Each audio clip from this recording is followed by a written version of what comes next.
ဟုတ်ပါပြီလားဗျာကျွန်တော်နာမည်က90ဟောက်ဖြစ်ပါတယ်ကျွန်တော်ကလက်ရှိမှာဒီ YDU မှာ architecture major ကိုတက်ရောက်နေတဲ့အကြောင်းသားဖြစ်ပါတယ်ဗျာကျွန်တော်ဒီနေ့ဗီဒီယိုမှာဒီ YDU ကိုကြောက်ရောက်လာမယ့်အကြောင်းသားအကြောင်းသူအသစ်တွေ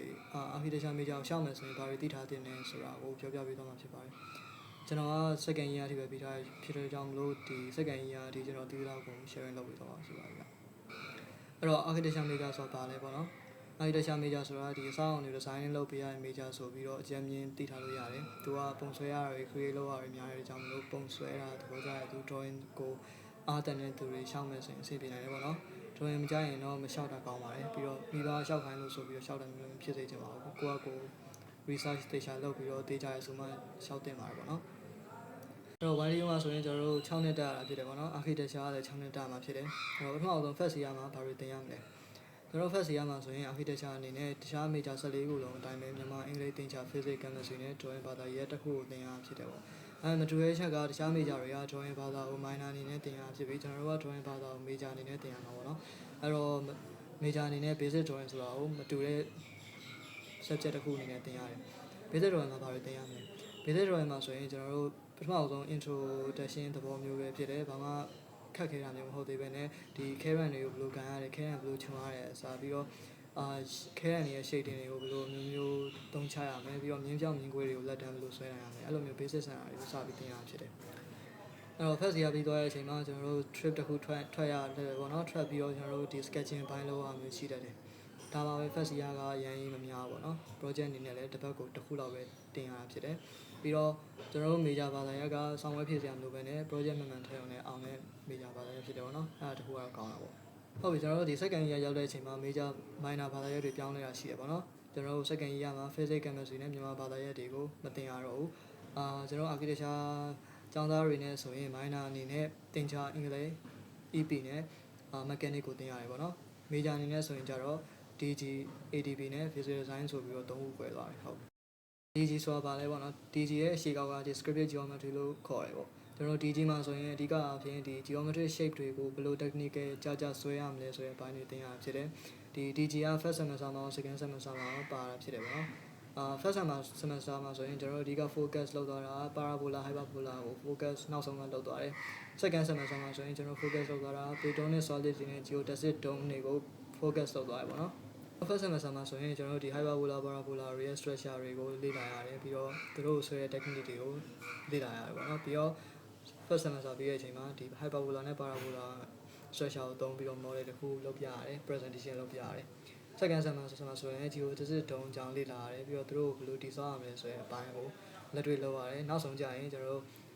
့အဲ့ဒီ structure ကို model တစ်ခုလုပ်ပြီးတော့ပြရတယ်ပေါ့နော်အဲ့ဒါကျွန်တော်ကိုပိုင် create လုပ်ရဆိုတဲ့ကြောင့်စိတ်ဝင်စားဖို့ကောင်းတယ်ပေါ့နော်Okay ပြီးတော့ကျွန်တော် DG ပြီးတော့ ADB ဘိုင်း ADB ဆိုတာဘာလဲပေါ့နော် ADB ဆိုတ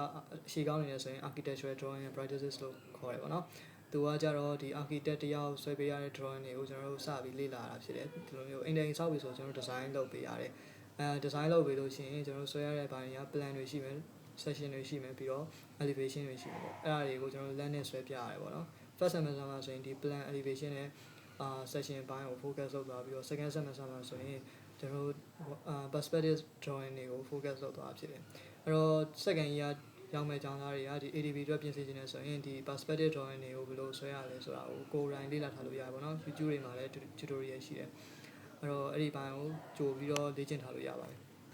ဒီချိန်နဲ့ ADB ပြတဲ့အချိန်မှာကျွန်တော်တို့ဒီ visual design ပေါ့နော် visual design ကဘာလဲ visual design ကကျတော့ကျွန်တော်တို့ design concept တွေကိုအဓိကအပြင်လေ့လာတာဖြစ်တယ်သူက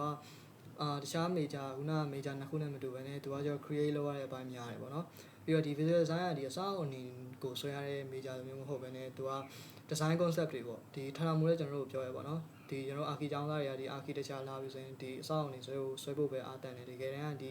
visual design ကကျတော့ဒီ design concept တွေကိုနားလည်အောင်လုပ်ရတဲ့အပိုင်းဖြစ်တယ်ပေါ့အဲ့တော့ဒီ first semester မှာဆိုရင် basic ဆန်တဲ့ concept တွေဖြစ်တဲ့ point line plane volume color texture စတဲ့ concept တွေကိုကျွန်တော်နားလည်အောင်လေ့လာပြီးတော့ဒီ project တွေမှာပြန်ပြီးအသုံးချပြရတယ်ပေါ့နော်ကိုယ်တိုင် create လုပ်ရဖြစ်တဲ့ကြောင့်မလို့စိတ်ဝင်စားဖို့ကောင်းတယ်နောက်တစ်ခုကဒီ visual design မှာကျွန်တော် color တွေကိုစပြီးသုံးရတယ်ပေါ့နော် first year မှာ color မသုံးခဲ့ရပါမယ်ဒီ second year မှာ color စသုံးရတဲ့ကြောင့်မလို့ဒီ water color ကိုပိုင်နိုင်အောင်လေ့ကျင့်ထားမယ်ဆိုရင်အဆင်ပြေနိုင်ပါတယ်ပေါ့နော်ကြိုပြီးလေ့လာနေတဲ့သူတွေက water color ကိုကြိုပြီးလေ့လာထားလို့ရပါတယ် second semester မှာဆိုရင် visual design အနေနဲ့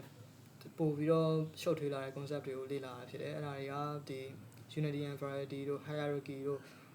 emphasis တို့ balance တို့ပြီးတော့ repetition တို့ pattern တို့ rhythm တို့စသဖြင့်အဲ့ဒီ concept တွေကိုဘယ်လို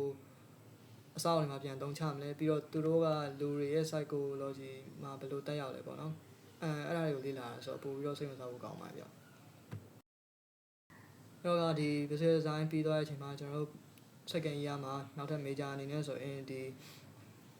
AutoCAD နဲ့ SketchUp သင်ရတဲ့အတန်းရှိလာမယ်ပေါ့နော်အဲ့ဒါကတော့ second set မှာပဲစတင်ရဖြစ်တယ် AutoCAD နဲ့ SketchUp ကအကြောင်းမှသင်ပြီးမှဖြစ်တဲ့အတွက်ကြောင့်မလို့ကြိုပြီးလေ့လာခြင်းတဲ့သူတွေကလည်းဒီလိုမျိုးသင်တန်းတက်တာဒါမှမဟုတ်YouTube tutorial တွေကနေလေ့လာတာစသဖြင့်အဲ့ဒါတွေကြိုပြီးလောက်ထားလို့ရပါဘောเนาะပြီးတော့ laptop ဝယ်မယ်ဆိုတော့ second year မှာစပြီးဝယ်လို့ရပြီးတော့တကယ်လို့မဝယ်ခြင်းသေးရင်လည်းဟိုဟာအကြောင်းမှရှိတဲ့ laptop တွေနဲ့အသုံးပြီးတော့သင်လို့ရသေးတယ်စိတ်ပူစရာမလိုပေါ့နော်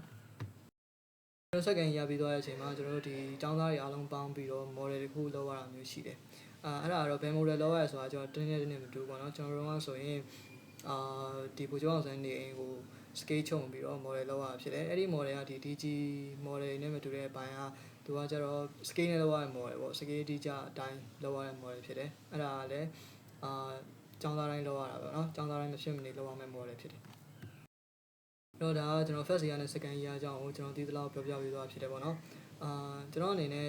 ဒီ architecture major ကိုရှောင်မဲ့ကျောင်းသားတွေအတွက်အကြံပေးချင်တာကဒီ architecture major အကြောင်းကိုမရှောက်ခင်တေချာလေ့လာပေါ့နော်ကိုယ်နဲ့ကိုင်ကိုကြိုက်နိုင်မကြိုက်နိုင်ပေါ့နော်အမှတ်မီလို့ရှောက်တာမျိုးဒါမှမဟုတ်အင်ကကောင်းတယ်ဆိုပြီးပြောလို့ရှောက်တာမျိုးမလုပ်ပါနဲ့ပေါ့နော်ဒါအရေးကြီးတဲ့ decision ဖြစ်တာတို့ကြောင့်မလို့တေချာ research လုပ်ပြီးတော့မှရှောက်စေချင်ပါတယ်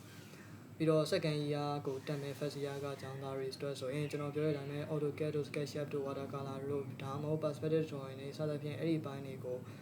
ကြိုပြီးလေ့လာထားလို့ရမယ်ပြီးတော့ခါကျတော့ second year က first year နဲ့လုံးဝမတူတော့ဘဲနဲ့ project တွေလည်းအများများလာတယ်ပေါ့နော် first year တုန်းကဆိုရင်model တစ်ပတ်ကို project တစ်ခုလောက်ပဲထားရမယ် second year မှာ project 4-5ခုလည်းထည့်ရနိုင်တယ်ပေါ့နော်ပြီးတော့ model လောက်ရတဲ့ဘိုင်းနဲ့ပါလာဆိုတော့ time management ကအရင်အရေးကြီးလာတယ် time management ကိုတေချာလုပ်ပါပြီးတော့နောက်တစ်ခုက model making မှာအရင်ပတ်စံမသုံးဖို့မှာနေတယ်ပေါ့နော်ကျွန်တော်တို့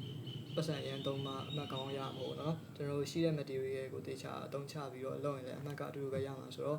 အရင်ပင်မခံတယ်ပေါ့နော်အရင်ကြီးပတ်စံသုံးရမလို့ကျွန်တော်တို့ကဆိုရင်ပတ်စံတွေအရင်သုံးနေပေါ့နော်မလိုအပ်ဘဲနဲ့ကုန်သွားသလိုဖြစ်တာဆိုတော့အဲ့ဒီပါနေကိုသတိထားစေချင်ပါဗျဒီဆုံးလေးကြည့်ပြီလို့ကျေးဇူးတင်ပါတယ်ဗျကျွန်တော်ဒီ first year second year နဲ့ပတ်သက်ပြီးတော့ architecture major အကြောင်း